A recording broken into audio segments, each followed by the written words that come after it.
ஐயா சாப்பிடலாம் வாங்க ஐயா, நாமளும் சாப்பிடுவோம். ஆனால் நாம் சாப்பிட்றது வந்து யாரும் எடுத்து போட மாட்டாங்க. வாங்க நம்ம சாப்பிட்லாம். இதான் நம்ம சாப்பாடு டேபிள். நம்ம சாப்பாடு ஃபோட்டோ எடுப்பா.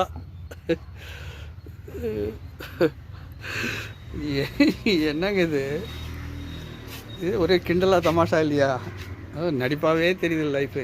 முதலமைச்சர்னு சொன்னால் அவருக்குன்னு ஒரு சாப்பாடு டைனிங் டேபிள், ஒரு சாப்பாடு அறை இருக்கும். சாப்பாடுக்கான ஒரு மதிப்பு, உட்காந்து சாப்பிட்றதுக்கு அழகாக தட்டுங்க, ஒரு சாப்பாட்டு விரிப்பு, இவ்வளவும் இருக்கும். ஒரு முதல்வர்னா சாதாரணமாக எளிமையாக முதலமைச்சர் இருந்தால் கூட பரவாயில்ல.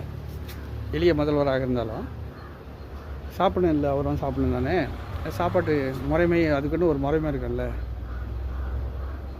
எதுவுமே இல்லாமல் சாதாரண ஒரு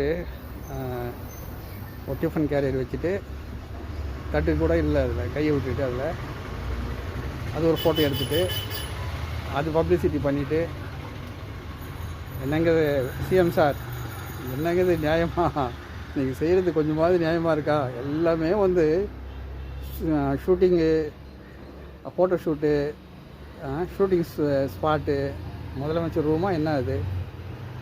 கீழே ஒரு துணியாவது போடுங்க ஐயா. செதறோம், அங்கே சாப்பாடு வந்து செதறோம். நீங்கள் தான் க்ளீன் பண்ண அப்புறம் உங்களுக்கு தான் வேலைக்காரங்க யாரும் கிடையாது இல்லை.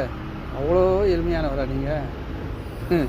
கொஞ்ச நாள் வந்து இந்த பிரச்சனைகள், இந்த மழை பெய்யிட்டோம், நரித்தனம் எல்லாம் போய் சாயம் கலைஞ்சிரும். அப்போ தான் தெரியும் உங்களுக்கு. சரியா? நடிக்காதீங்க சார் ப்ளீஸ்.